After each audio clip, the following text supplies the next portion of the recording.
Adam, welcome. Adam Hayward from Dance and Physical Theatre Trust. Welcome, Adam. Thank you. Got 10 minutes. You pretty much know the rules, I'm thinking. Know the rules. So you no clapping. You can dance though. Might do this. I had thought about getting you all to do a dance routine to kind of get you out of... You can. Because I must just say, congratulations on making it this far. Hopefully I won't TT you over the edge and just descend things into utter chaos. You can at me, please. Blank checks would be preferable. Deputy Mayor, councillors, thank you for the chance to talk to our submission.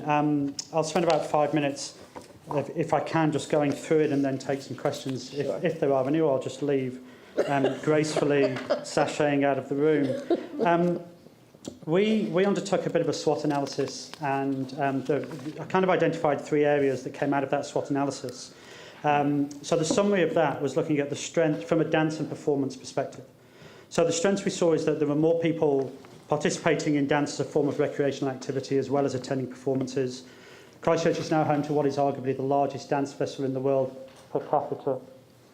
We just say the per capita bit really quietly. We have a unified sector which sings from the same hymn sheet when it comes to lobbying for the role of dance. Community professional education will have an equal footing, which is really important.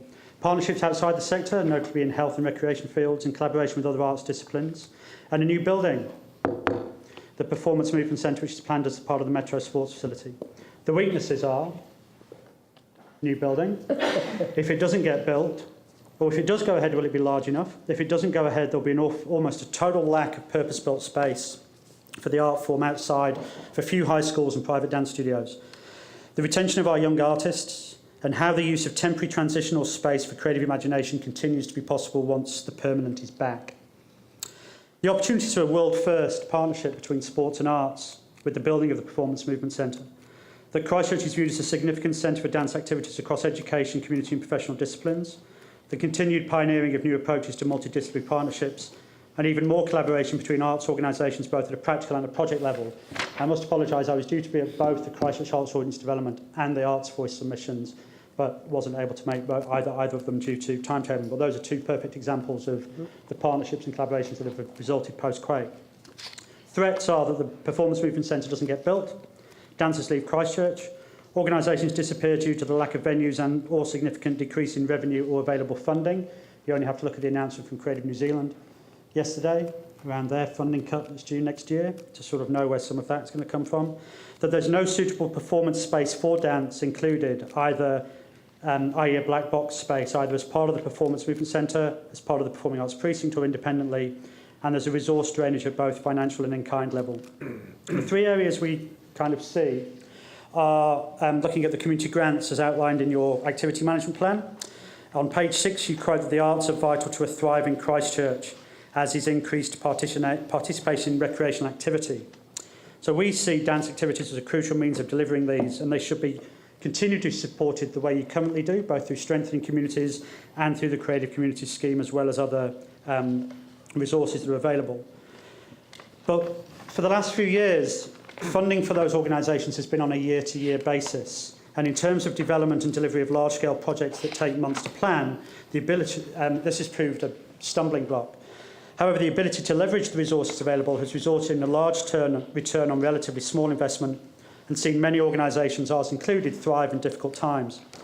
We encourage the return of contestable multi-year funding for community organisations as part of the current funding streams that exist, and we also urge the retention of those funding streams. We would, however, encourage an amendment to Activity Description 3.2 on page 6 of the draft, where it says that sport and recreation organisations provide opportunities for participation. We encourage that be amended to say sports, recreation and arts organisations provide opportunities for participation. The reason for this amendment being that of the 60,000 people who came across our organisation last year, nearly 50% were active participants in events and opportunities that we ran through workshops, programmes, masterclasses, community projects. This, with the many professional dance groups who teach community dance classes on a weekly basis, is a vital delivery mechanism for increased participation and physical activity within our community, with dance recognised at a recreational level by Sport New Zealand.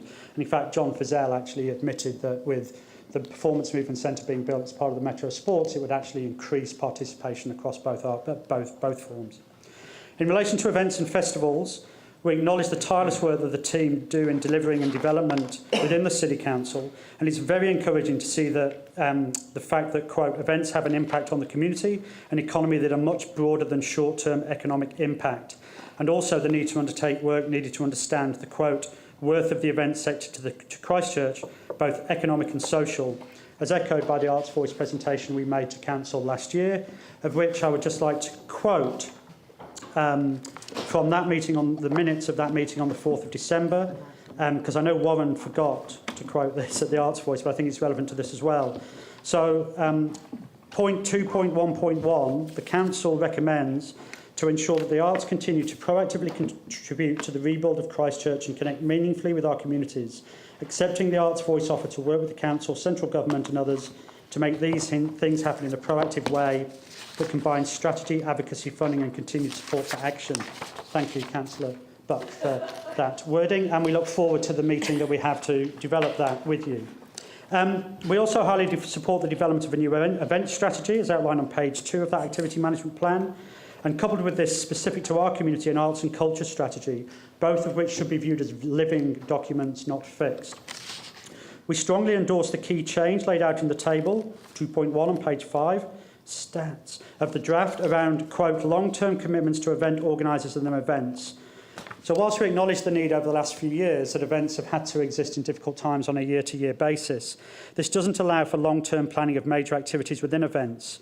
If I give you an example, the 2012 Body Festival, when we launched that festival with a roller disco on New Bride and Pier, 2,500 people turned up. That was the last year of a 3-year funding agreement that we had with the City Council. We haven't been able to replicate an event of that scale because the timing of our event and the announcement of funding decisions results in the fact that we hear the first week of August for a festival that's due to start in the 3rd week of September.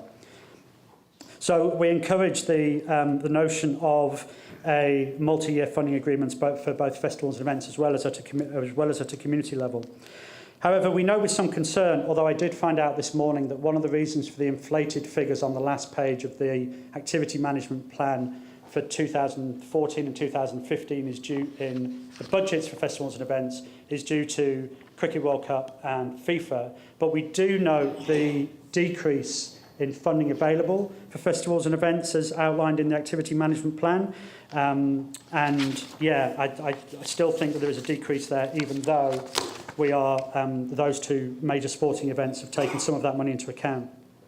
The final issue is around facilities. In the view of us, the Performance Movement Centre as part of the Metro Sports facility is still vital. The argument has stood for itself since Share an Idea. It led to the inclusion of it into the City Council's plan with a tagline budget of 17 million. It included the Performance Movement Centre in the 100-day blueprint that Sarah developed, and it continues to be included as part of the facility as negotiations between Council and Crown continue. We wish to make the following submission relating to that centre. It must be built as part of the Metro Sports as a purpose-built structure for dance, circus and physical theatre, as usage demand evidences the need for it as an art space within the facility, not a shared space facility. The needs are vastly different between the sporting codes and between the arts codes that would use that space. If the black box components that was part of that original proposal is not to be realised as part of the construction and planning, then the need for a black box performance space within the central city is not diminished. This black box performance space was highlighted in the Ministry of Culture and Heritage report that Craig Cooper prepared as an essential lacking venue within the central city, and it's actually provided for by the Performance Movement Centre. We also submitted the management structure for the Performance Movement Centre is developed in consultation with the sector to ensure the needs identified in the first hearings that education, professional and education professional and community all have an equal voice. We also encourage that it's celebrated as a rare opportunity of an international example globally where sport and recreation and arts organisations collaborate harmoniously. If you look at the Performing Arts Precinct as currently explained in the public domain, the smallest facility available for community hireage as a theatre space would be the James Hay at 1,000 seats. You'd have the Town Hall Auditorium at 2.5, the James Hay 1,003, as it was. Not sure where the 3 seats came from. Theatre Royal at 1,300, Court Theatre with limited public access, rehearsal rooms for the CSO, and a recital room within the music centre, which would not be usage suitable for art forms mainly other than classical music. So that's kind of about it in terms of our submission. I'm happy to answer any questions to that, and thanks a lot for your time. Thanks, Adam, and I do apologise for not being here at the outset. I figured you were just avoiding. I'm actually not. I'm not actually 100% today, and I've been taking my time. So, Raf. A quick one, Adam, because you left 4 seconds. Well done. In terms of the James Hay, have you given any thought to that actually being downsized to, say, about a 700-seater that would be suitable for dance? There is a large contingent of voices in this city that encourage the retention of the auditorium and the gutting of everything else, including the remodelling of the James Hay to a 500 to 700 seat theatre. When this document was presented to the community last December by Warren Marnie at a council meeting, the response to the question, it's too big, was, well, we could just not open the circle. That's not the solution as far as we're concerned. Absolutely, a 500 to 700 seat theatre would be absolutely essential.